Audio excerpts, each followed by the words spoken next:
sou o Alfa e Ômega, diz o Senhor Deus, aquele que era e que há de vir, o Todo-Poderoso. Chegamos no capítulo 15 de João. Hoje é o dia de meditarmos apenas no versículo 2, que tem o título de, diga, Ramos. Aleluia. É o sobrenome da Rosa, Rosa Ramos.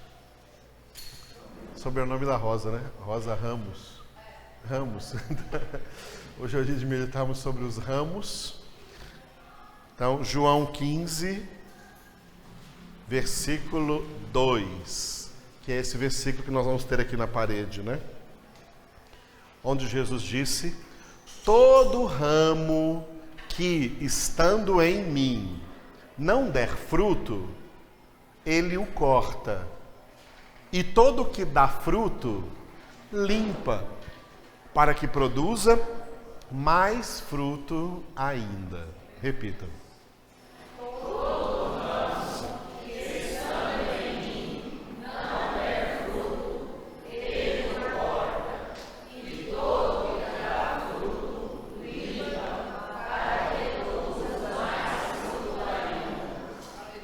Só as mulheres, vamos ouvir. Todo ramo que estando em mim não der fruto, ele corta, e todo que dá fruto, limpa, para que produza mais fruto ainda. Agora os homens aí.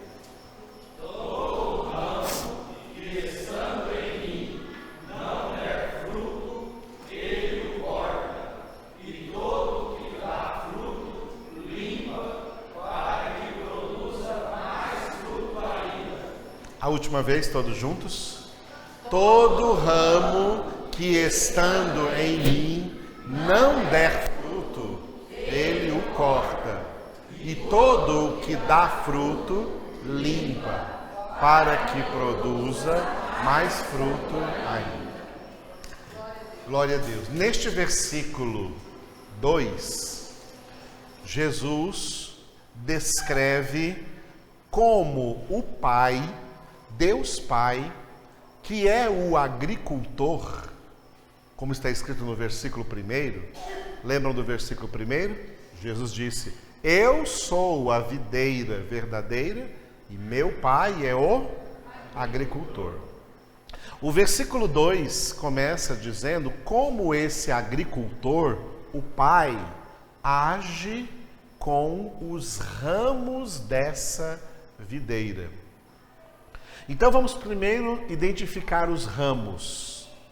Os ramos desta videira são os muito chamados e também os poucos escolhidos.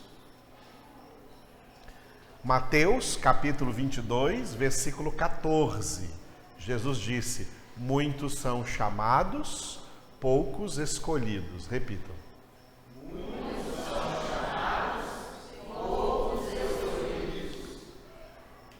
Vocês já me ouviram dizer aqui, né, a maioria de vocês, que a humanidade pode ser dividida em 3 grupos numa ordem de afunilamento.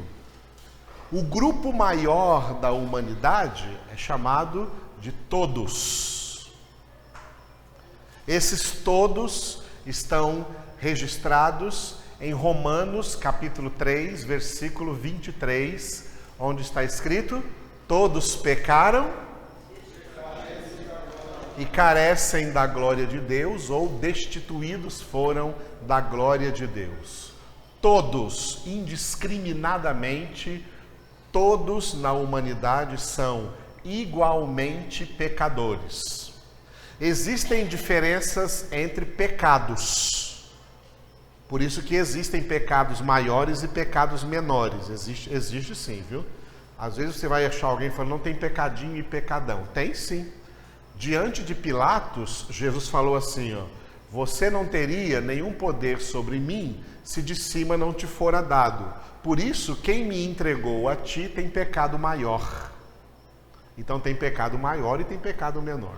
Então tem diferenças de pecados, tá? Diferenças de pecados. É dentro dessas diferenças que alguém pode ser mais pecador do que outros, por causa dos tipos de pecados que praticam. No entanto, todos são igualmente pecadores na sua natureza pecaminosa. O que vai diferenciar uns dos outros, de acordo com o tipo de pecado que cometem, é dependendo da família, dependendo da educação, dependendo dos ensinamentos que recebeu a começar em casa e depois na escola e também na igreja ou no meio da sociedade. Porque uma das realidades que acontece no meio da humanidade, infelizmente, é que a maioria dos homens são influenciáveis. Eles são influenciáveis. Então, daí vem a frase de que o homem é produto do meio. E a própria Escritura diz assim: diga-me com quem andas, né? Cuidado com quem você anda, porque más companhias corrompem bons costumes. E daí vem o ditado: diga-me com quem andas e eu te direi quem és. Por causa das influências que existem aí neste mundo. Então, de acordo com o meio em que cada um vem ao mundo e cresce nesse mundo e se desenvolve como pessoa nesse mundo, ele poderá pecar mais ou menos, mas independente de pecarem mais ou menos, são todos igualmente pecadores. Todos igualmente pecadores. E mesmo que alguém não tenha cometido nenhum pecado muito grave, não significa que não tem capacidade e potencial para cometê-lo, porque todos nós temos dentro de nós o potencial de cometer qualquer tipo de pecado. Às vezes a gente vê certas notícias e, puxa, como esse homem teve coragem de fazer uma atrocidade dessas.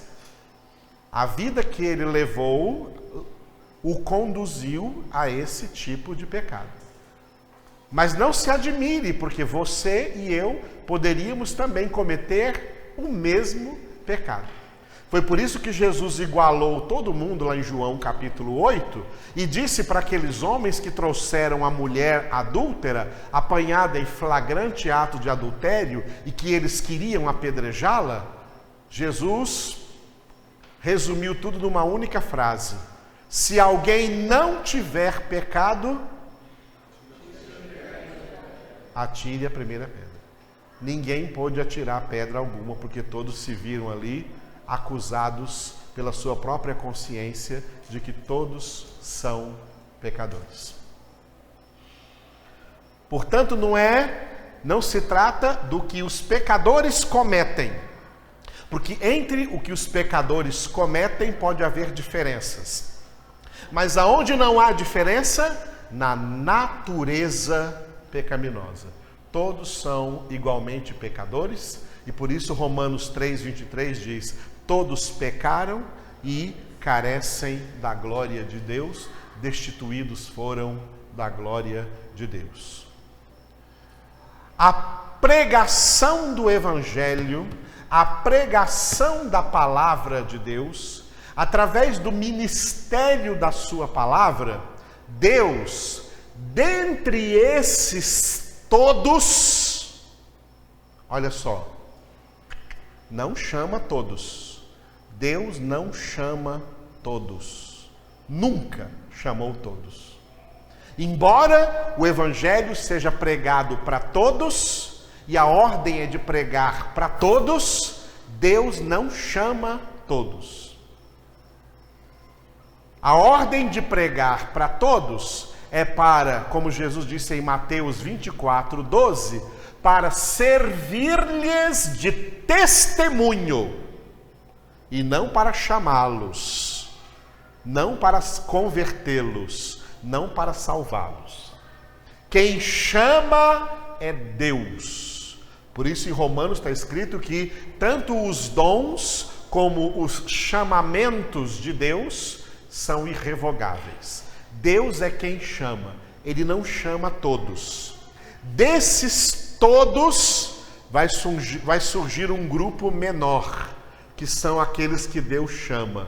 De todos, Deus chama muitos. Ok? De todos, Deus chama muitos.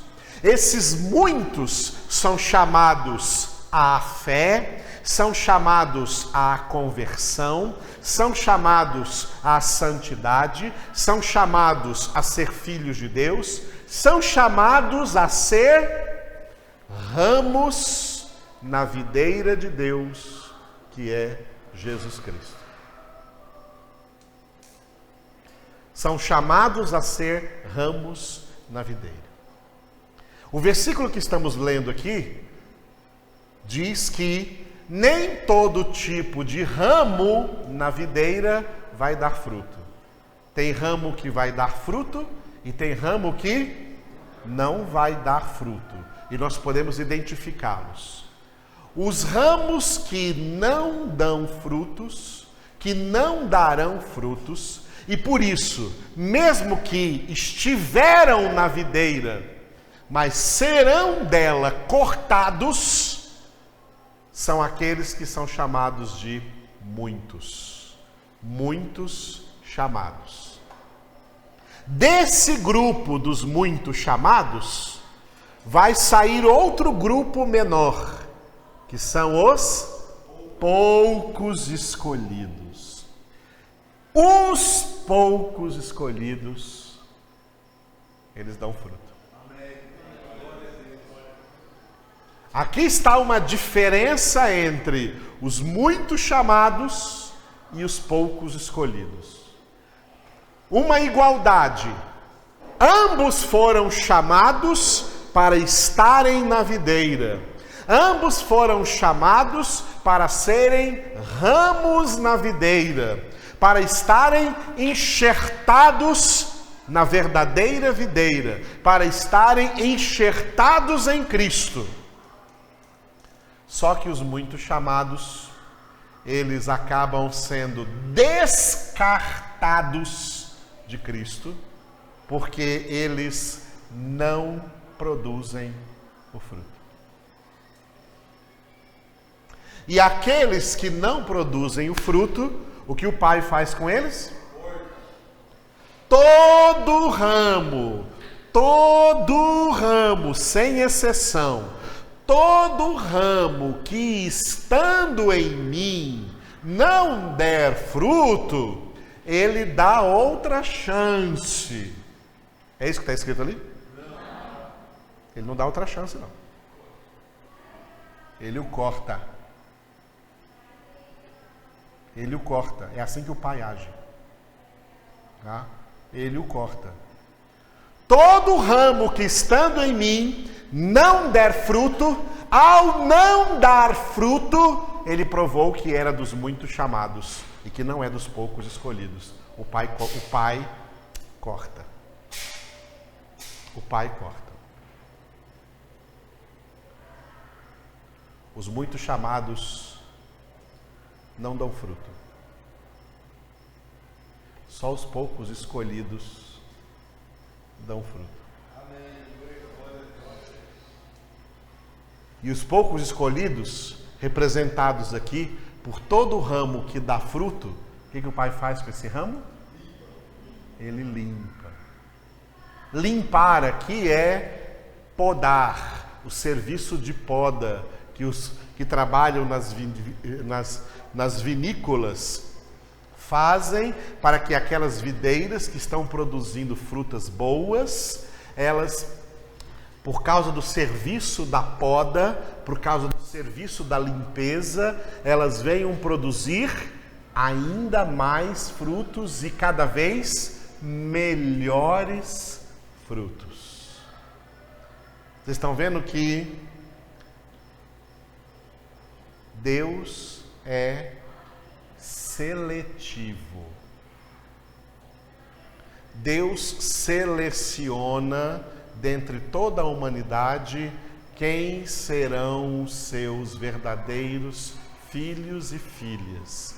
Filhos e filhas de Deus eleitos são crentes, ramos enxertados na verdadeira videira que é Cristo Jesus e que vão produzir o fruto excelente que o agricultor, que é o Pai, espera que essa videira produza. Que esses ramos produzam. Os ramos que não produzem fruto, eles não têm desculpa de não produzir fruto. Por quê? Porque a videira é boa, porque a videira é santa, a videira é Jesus, a videira é sem defeito, a videira é Jesus. Jesus deu seu sangue, Jesus deu sua vida.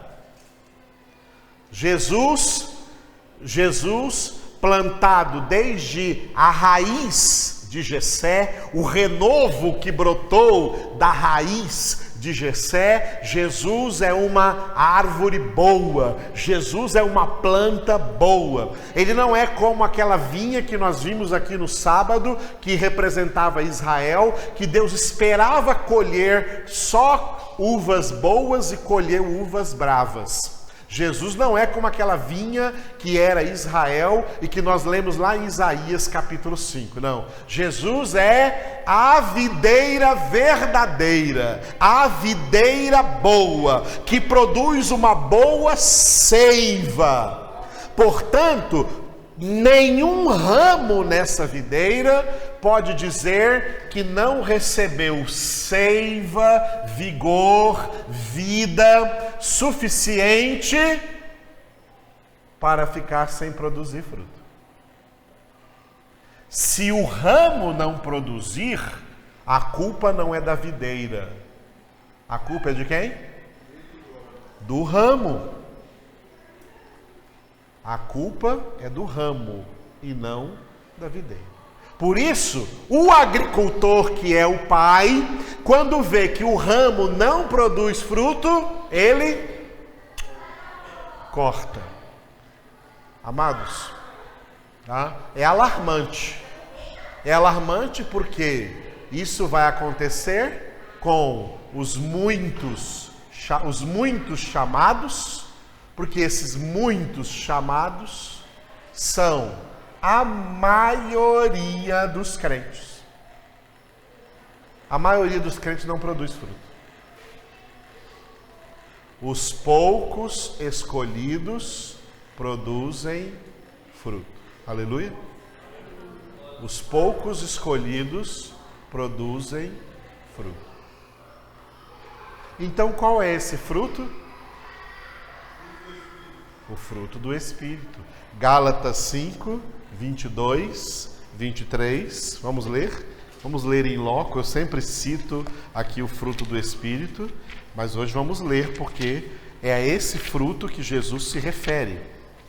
Gálatas capítulo 5, carta de Paulo aos Gálatas, capítulo 5, versículos 22 e 23. Antes de ler aí, deixa aberto aí.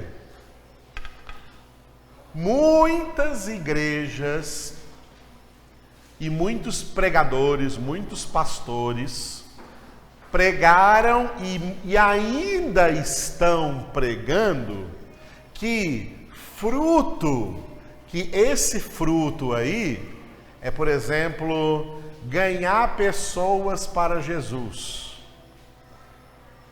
Quantas pessoas você ganhou para Jesus esse ano? Esse é o fruto que você produz. Aquela pessoa é uma pessoa frutífera. Quanta gente ela ganhou para Jesus. Quanta gente ela evangelizou. Quanta gente se converteu com a pregação dela. Não é esse fruto. As igrejas que estão pregando assim, os pastores que estão pregando assim, estão pregando errado. Não é esse fruto, não. Primeiro lugar, porque ninguém ganha ninguém para Jesus. O livro de Provérbios diz assim: o justo que ganha almas é sábio. Esse justo é Jesus. Jesus é o justo que ganha almas. Só Jesus ganha almas. Só Jesus ganha almas. Porque Jesus é o Verbo de Deus. Porque Jesus é a palavra de Deus. Se eu pregar a palavra de Deus para um pecador e ele for convertido, não foi eu quem o ganhei. Foi a palavra que eu preguei que o ganhou. Porque a palavra não é minha, a palavra é de Deus. E a palavra é o próprio Jesus. Então foi Jesus quem o ganhou e não eu quem o ganhei. Quem sou eu? Se eu prego a palavra para um pecador e esse pecador é convertido, é porque eu convenci ele de pecado? Não, o Espírito Santo o convenceu de pecado. Eu dei para ele arrependimento? Não, Deus deu para ele arrependimento. Eu converti o coração dele? Não, Deus converteu o seu coração. É tudo Deus que faz. É tudo Jesus quem faz, não nós. Jesus é a palavra que faz a obra, não nós que fazemos a obra. Nós somos meros instrumentos. Logo após a Reforma Protestante, alguns anos depois da Reforma Protestante de Martinho Lutero, 1517, no fim do seu ministério, antes dele falecer ainda, ele recebeu algumas homenagens, né, por ter sido assim o arauto da Reforma Protestante, o mensageiro da Reforma Protestante. Então, aqueles primeiros convertidos ao protestantismo fizeram uma homenagem, e depois, quando ele foi ter a palavra, ele disse só uma frase assim, ó: eu não fiz nada. A palavra fez e realizou tudo. Viram? Isso que falou Martinho Lutero. Eu não fiz nada. Tem gente por aí se vangloriando de que fez muita coisa, de que está fazendo muita coisa, de que está ganhando muitas vidas. Se vangloriando. Não, esse povo não é de Deus. Porque quem é de Deus não se vangloria. Quem é de Deus glorifica a Deus. Tá? Glorifica a Deus. Então, nós não ganhamos nem a nós mesmos. Quem nos ganhou foi Jesus. E quem vai ganhar, quantos quiser ganhar, é Jesus. Todos quantos estão inscritos no livro da vida do Cordeiro, antes da fundação do mundo, é trabalho de Deus alcançá-los aonde eles estiverem vivendo, em que tempo da história eles estiverem vivendo. É assim que Deus está agindo o tempo todo. Agora, Deus usa instrumentos, mas não sobra nenhuma glória para o instrumento. O instrumento é apenas um meio, tá? O instrumento é apenas um meio. Quem toca o instrumento. Eu estou tocando o instrumento. Eu estou tocando o instrumento. Tocando o instrumento. Não é um instrumento que está tocando sozinho. Esse instrumento aqui pode até tocar alguma coisa sozinha, mas se eu programar ele aqui, de todas as maneiras, ele está sendo um instrumento. Sou eu que estou tocando. Na obra de Deus, eu e você somos instrumentos. O instrumento não recebe glória, mas quem está tocando o instrumento, que é Deus. É Deus que toca o instrumento. É Deus que recebe a glória. O instrumento não recebe nenhuma glória. Toda a glória é daquele que está usando o instrumento. É Deus quem está usando o instrumento. E Deus está nos usando como porta-vozes da sua palavra. E é a palavra que tem poder. Romanos 1,16. Quando Paulo diz, não me envergonho do evangelho, porque ele é o poder de Deus para a salvação de todo aquele que crê. O que Paulo está dizendo? Eu não me envergonho do evangelho, por isso que eu prego o evangelho, porque eu sei que o evangelho que eu estou pregando, ele é o poder de Deus para a salvação. As pessoas que forem salvas mediante essa pregação, estão sendo salvas pelo poder do evangelho, não pelo poder do pregador. Não pela fala do pregador, não pela eloquência do pregador, mas pela palavra que esse pregador está anunciando, e anunciando a palavra, ele está sendo instrumento da palavra. Quem deve ser exaltado é ele ou é a palavra? A palavra. Como o versículo que o Wesley leu aqui no Salmo 56. A palavra de Deus que eu exalto. Eu exalto a palavra de Deus, eu não exalto a mim mesmo, eu exalto a palavra de Deus, porque é a palavra de Deus que faz essa obra. Jesus, que é a palavra de Deus, ele tanto ganha, como depois edifica esses que ele ganhou. Em Mateus capítulo 16, versículo 18, ele diz, sobre essa pedra, referindo-se à palavra, não é referindo-se a Pedro, como diz o catolicismo. O catolicismo interpretou errado. Sobre essa pedra que é a palavra, que é Jesus mesmo, ele diz, eu edificarei a minha igreja. Ele estava falando com os apóstolos, os primeiros apóstolos. Por que ele não falou assim para os apóstolos? Vocês edificarão a minha igreja. Ele disse, eu mesmo, eu edificarei a minha igreja. Eu não edifico a igreja, você não edifica a igreja, nós não edificamos a igreja. Nós somos a igreja que é edificada. Quem edifica a igreja é só Jesus.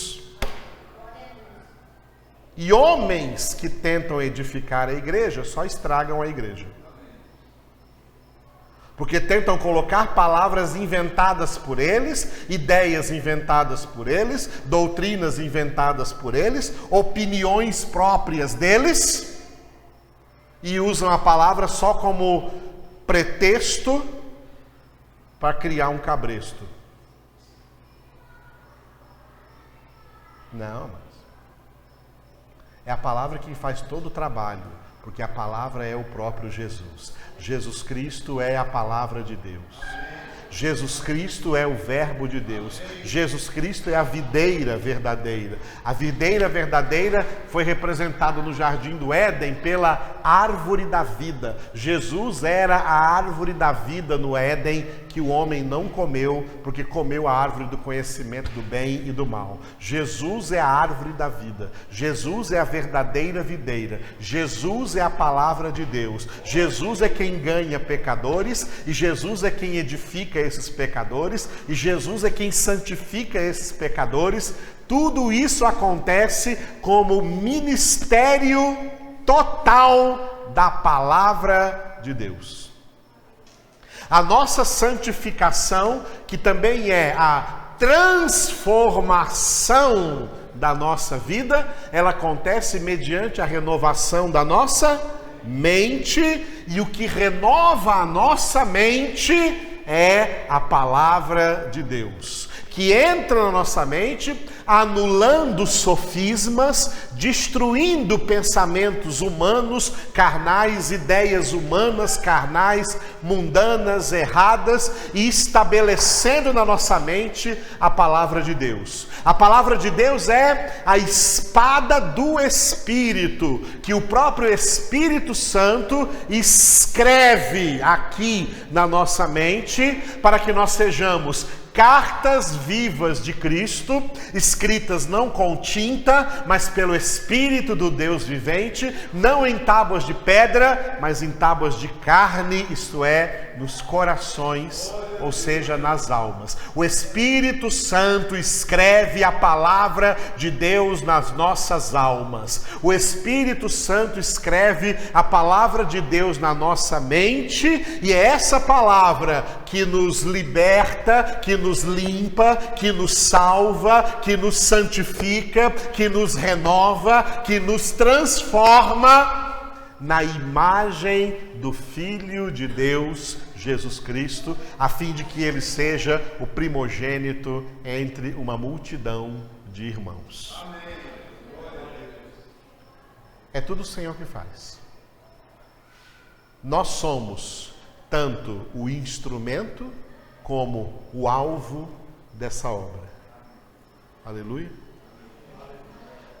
Primeira coisa de ser igreja é ser o alvo da obra de Jesus. Ele nos edifica. E segunda coisa é ser instrumentos dele, para ele ganhar quem ele quiser ganhar. Não nós ganhamos, ele ganha.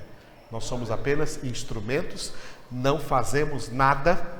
Como disse Martinho Lutero, não fazemos nada. É a palavra quem faz, é a palavra quem realiza tudo.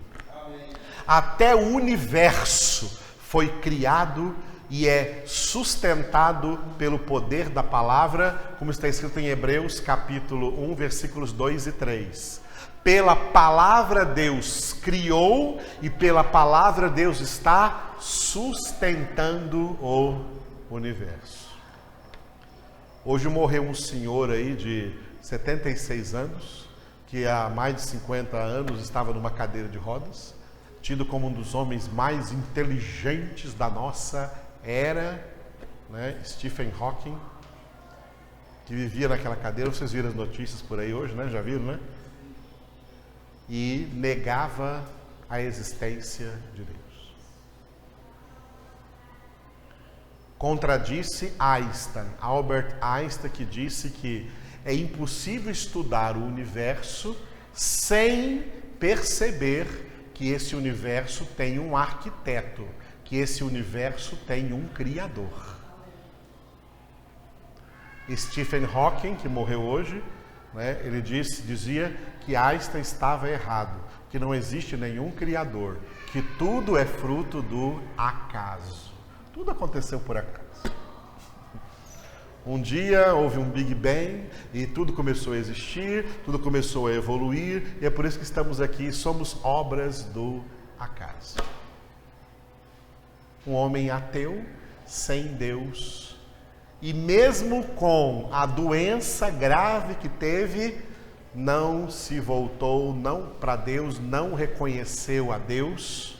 Para vocês entenderem que está errada aquela frase: quem não vem pelo amor, vem pela dor. Se fosse assim, seria o homem mais convertido da face da terra. Pela dor que sofreu nesses anos, com essa enfermidade degenerativa terrível que teve, e quando foi detectada a enfermidade, o médico deu para ele 3 anos de vida, mas Deus deu para ele mais 56 anos de vida. Ele completou 76 anos, porque Deus deu a ele todo esse tempo de vida, em que ele, olhava para o céu, olhava para o universo criado por Deus. Tá?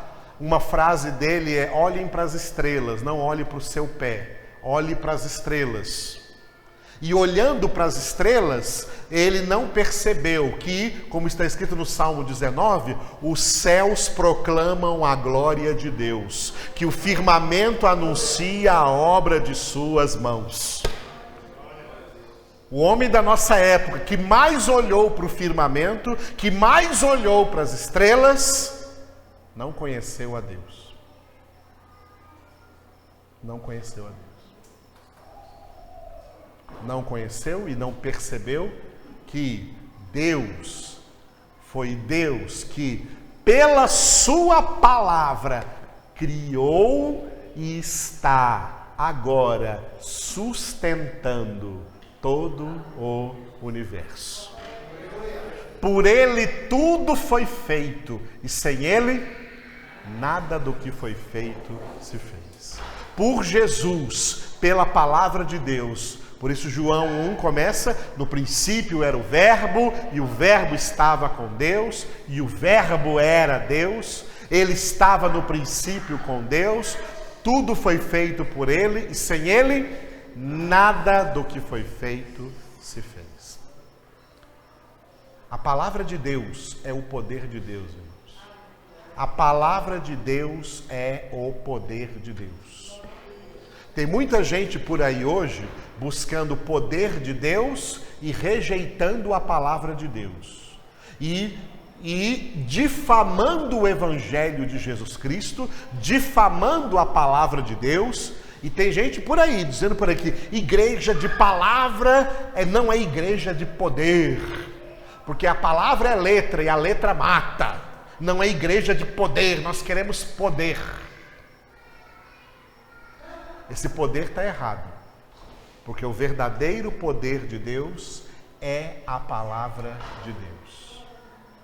Pelo poder da sua palavra, ele criou e sustenta o universo. O Evangelho é o poder de Deus para a salvação de todo aquele que crê. E o Evangelho é o poder de Deus para a operação de milagres. Quando o coxo da porta formosa do templo, escrito em Atos dos Apóstolos, capítulo 3, quando aquele coxo foi curado, as pessoas ficaram admiradas com aquela cura, porque ele passava dos 40 anos de idade e nunca tinha andado na vida dele toda. E quando Pedro e João disseram para ele, em nome de Jesus Cristo Nazareno, levanta-te e anda, e tomaram ele pela mão e puxaram, de um salto ele ficou em pé e entrou no templo andando, saltando e louvando a Deus. A multidão ficou extasiada e ficaram olhando para Pedro e João. Vocês são dois homens milagreiros, é isso que as pessoas fazem, idolatram milagreiros. E aí Pedro falou assim, por que fitais os vossos olhos em nós? Como se pelo nosso próprio poder ou piedade tivéssemos feito esse homem andar. Não fomos nós. Aí ele disse lá, Atos 3,16.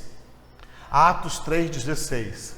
Foi a fé que vem por meio de Jesus, que deu a este saúde perfeita na presença de todos vós. A fé que vem por meio de Jesus, ou seja, a fé que vem por meio do verbo, a fé que vem por meio da palavra de Deus. Quando você está aqui ouvindo a palavra de Deus, essa palavra de Deus que eu estou pregando para você, ela é poder de Deus, não só para te salvar, para te santificar, mas ela é poder de Deus para curar essa sua enfermidade que está aí. Essa doença pode desaparecer agora, em nome de Jesus. Você não precisa ficar esperando acabar a reunião para no final ter aqui uma oração de cura. De vez em quando a gente faz isso porque o Senhor manda. Mas o momento que Ele está curando você é o momento que o poder dEle está entrando na sua vida pela sua palavra. A palavra de Deus que é viva e eficaz, mais penetrante que qualquer espada de dois gumes e que penetra até o ponto de dividir alma e espírito e até fisicamente, juntas e medulas. A palavra de Deus penetra nessa enfermidade aí e cura ela. A palavra de Deus penetra na origem dessa dor aí e essa dor desaparece. A palavra de Deus tem esse poder. O que muita gente está fazendo por aí hoje é tirar o poder da palavra. Não, a palavra não tem poder, não. É só intelectualismo. Vamos buscar o poder. Tem igreja que faz até reunião de busca de poder. Eu fui convidado para ir numa reunião dessas, de busca de poder uma vez. Era férias e um pastor me convidou e eu fui. Cheguei lá, né, com a minha Bíblia. Ele falou para mim: não, pastor, esqueci de falar para o irmão. Não precisava trazer Bíblia hoje, não, que nós não vamos nem abrir Bíblia hoje, não. Nós só vamos buscar poder. Como que é? Falei para ele: como é? Vocês não vão nem abrir a Bíblia? Vamos buscar poder aonde? Porque a palavra de Deus é o poder de Deus. Estão negando a palavra, estão negando o verdadeiro poder. Atrás de que poder? Porque existem outros poderes por aí. Existem outros poderes por aí. 2 Tessalonicenses 2, Paulo fala dos poderes da mentira, dos milagres e prodígios da mentira pelos poderes de Satanás. Milagres e prodígios da mentira para enganar aqueles que não são fiéis à palavra de Deus. Tem manifestações de poderes por aí, de grandes milagres, que não implica em salvação nem de quem está operando esses milagres. Por isso Jesus disse em Mateus capítulo 7, nem todo que me diz Senhor, Senhor, entrará no reino dos céus, mas o que faz a vontade do meu Pai que está nos céus. E Jesus então continua: muitos me dirão naquele dia, Senhor, Senhor, em teu nome profetizamos, em teu nome expulsamos demônios, em teu nome fizemos muitos milagres. E aí vem a resposta de Jesus: e eu lhes direi explicitamente, apartai-vos de mim, obreiros da iniquidade, porque eu, Jesus, o Filho de Deus, nunca vos conheci. Que poder é esse que as pessoas tiveram de realizar milagre? Poder que elas acharam aí fora da palavra. Porque o que santifica as pessoas não é milagre. O que santifica as pessoas é a palavra. O que santifica é a verdade. A palavra liberta, conhecereis a verdade vos libertará. A palavra purifica, é o que nós vamos ver sábado aqui no João 15:3. Vós estáis limpos pela palavra que eu vos tenho falado. A palavra santifica. Jesus orou por nós em João 17:17. Pai, santifica-os na verdade, a tua palavra é a verdade. E nesse processo de santificação, quando o crente, quando o discípulo de Cristo, quando o ramo ligado nessa videira está recebendo e evoluindo, crescendo, progredindo nesse processo vitalício da sua santificação, esse processo, é nesse processo que vai sendo produzido o fruto do Espírito Santo. Vamos ler aí? Gálatas 5, 22, 23.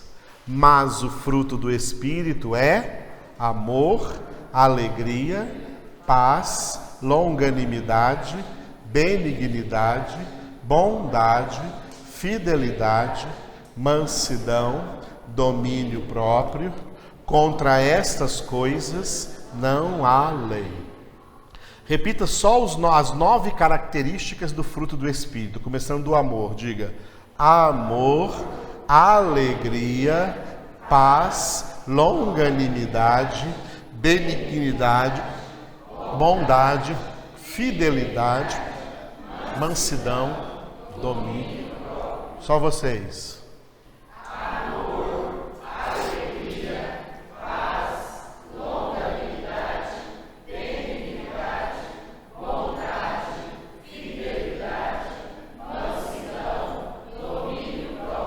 Vamos ouvir só as mulheres?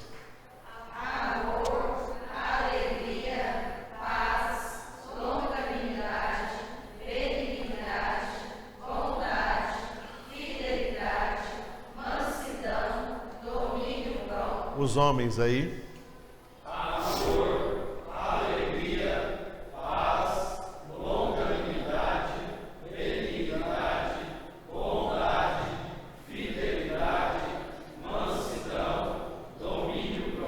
A última vez, todos juntos.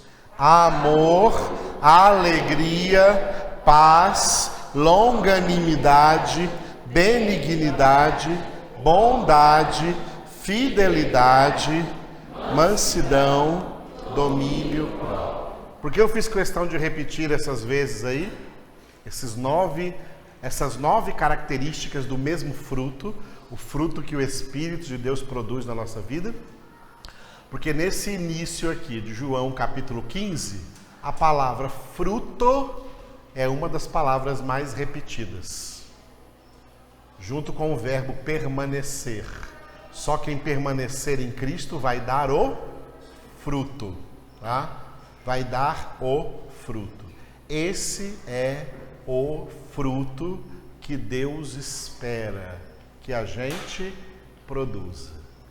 Esse é o fruto que Deus vem procurar em nós, como Jesus foi procurar uma vez fruto numa figueira, outra árvore, uma figueira.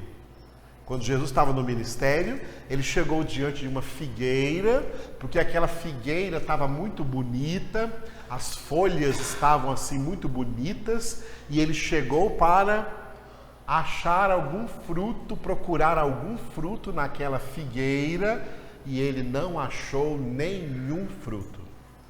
E Jesus amaldiçoou a figueira e disse para a figueira assim, ó, jamais nasça fruto de ti. E foi embora. No dia seguinte, ele passou de novo ali, onde estava aquela figueira, e os discípulos viram que a figueira havia secado até a raiz. E falaram para Jesus, mestre, olha como secou a figueira que amaldiçoaste. Porque não achou fruto. Tem muito crente que é só folhagem, cheio de folha. Deus está procurando o fruto. Deus está procurando o fruto. Se ele achar o fruto, ele sabe, ó, esse aqui é dos meus eleitos. Eu vou podá-lo. Eu vou limpar esse ramo para que ele produza mais fruto ainda. Essa poda pode representar para nós tribulações, pode representar para nós sofrimentos. É por meio de sofrimentos, é por meio de tribulações que Deus nos leva a um crescimento espiritual. Ninguém cresce sem sofrimento. Ninguém se desenvolve sem o salutar sofrimento.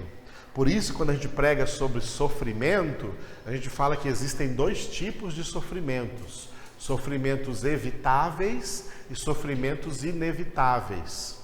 Sofrimentos evitáveis são aqueles sofrimentos que são causados pelo pecado, por atitudes pecaminosas. Quando ele disse para a mulher adúltera, que até aquele momento tinha sido adúltera, ele disse para ela, vai e não peques mais, ele estava dizendo para ela, não peques mais que você vai evitar muito sofrimento. Eu fico vendo notícia, morreu fulano na televisão dando notícia de mortes trágicas, não sei o que mais. Aí eu fico observando onde é que a pessoa estava. Ah, ela vinha do baile, 2h da manhã. Ela estava divertindo ali não sei aonde. Estava no bar não sei de quem. Estava na boate não sei da onde. Se não tivesse lá, não teria morrido. Tá? Se não tivesse lá, não teria morrido.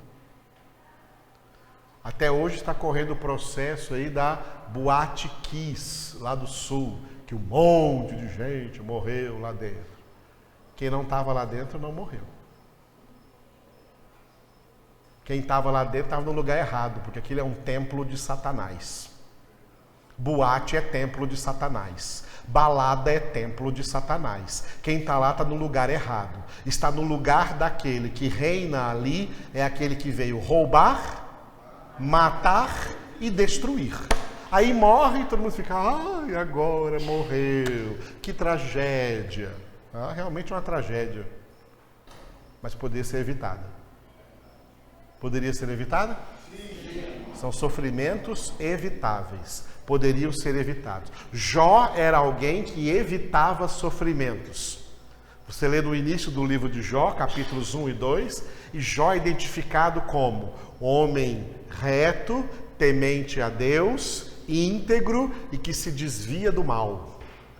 É um homem que evitava sofrimentos. E, no entanto, um monte de sofrimento veio para ele, porque os sofrimentos que veio para Jó eram sofrimentos inevitáveis. Os sofrimentos inevitáveis são aqueles sofrimentos pelos quais nós verdadeiramente temos que passar para aprendermos a obediência.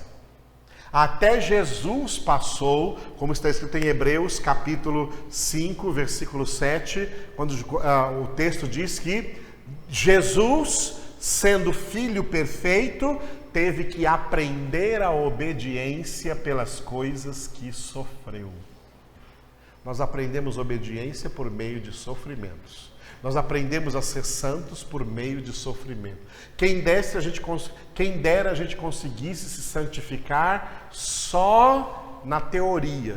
Eu tenho que me santificar, então eu vou me santificar. Mas quando você vai colocar isso na prática, é sofrível. É através de sofrimento que a gente aprende. Esse sofrimento é o que Jesus chamou ali de limpa, de poda. É assim que Deus, o agricultor, o nosso Pai, nos poda para que a gente dê mais fruto ainda. Por isso, Hebreus capítulo 12 diz que Deus castiga. Nas nossas Bíblias colocou disciplina, mas no texto original em grego está escrito castiga, não disciplina. Deus castiga a quantos Ele ama. A quantos ele recebe por filhos. Para quê? Para que eles sejam santos. É o mesmo texto que fala, o mesmo capítulo, mesmo contexto que fala da santificação. E se alguém está sem essa correção, sem essa disciplina, sem esse castigo, é porque não é filho de Deus, é bastardo. Então está fora da poda. Aqueles que Deus poda são os que dão fruto. À medida que o fruto do Espírito vai nascendo em você, Deus vai te podar, Deus vai te limpar para que o fruto venha cada vez melhor, para que o fruto venha cada vez mais limpo, cada vez mais gostoso, cada vez mais pleno. Aleluia? E quem é que vai experimentar esse fruto? As pessoas ao nosso redor. As pessoas vão experimentar o seu amor. Poxa, que amor que você tem. Que alegria que você tem. Que paz que você transmite. Você é uma pessoa paciente, longânima. Como você consegue isso? Você realmente tem uma bondade com você. Você tem uma benignidade. Você realmente é uma pessoa fiel à palavra, tem fidelidade. É uma pessoa mansa, como Jesus, aprende de mim que sou manso. Os mansos serão chamados filhos de Deus. É uma pessoa que tem equilíbrio, que tem domínio próprio. Você não é uma pessoa que fica explodindo em qualquer situação, não, você tem domínio próprio. O que é isso em você? Você vai dizer, isso aqui não é próprio, não é qualidade minha, não. É fruto do Espírito de Deus na minha vida, porque eu sou de Jesus. É porque eu sou de Jesus. Esse é o verdadeiro testemunho que nós temos que dar. Testemunho de que somos de Jesus, e nós damos esse testemunho apresentando o fruto. Apresentando o fruto. Apresentando o fruto que ele está produzindo. Se não tiver fruto, você não mata a fome de ninguém. Você não alimenta ninguém. Eles não vão ficar encantados só com as suas folhas. Tem que ter o fruto. tem que ter o fruto. Por isso que todo ramo em Cristo que não der fruto, o Pai corta. Esses são os muito chamados. E todo o que dá fruto, o Pai limpa, o Pai poda. Esses são os poucos escolhidos. Esses são os eleitos de Deus, para que eles produzam mais fruto ainda. Porque o amor vai aumentar, a alegria vai aumentar, a paz vai aumentar, a longanimidade vai aumentar, a bondade vai aumentar, a benignidade vai aumentar, a fidelidade vai aumentar, a mansidão vai aumentar, o domínio próprio vai aumentar na sua vida, à medida que somos santificados em Cristo Jesus. Aleluia. Eu sou o Alfa e Ômega, diz o Senhor Deus, aquele que é, que era e que há de vir, o todo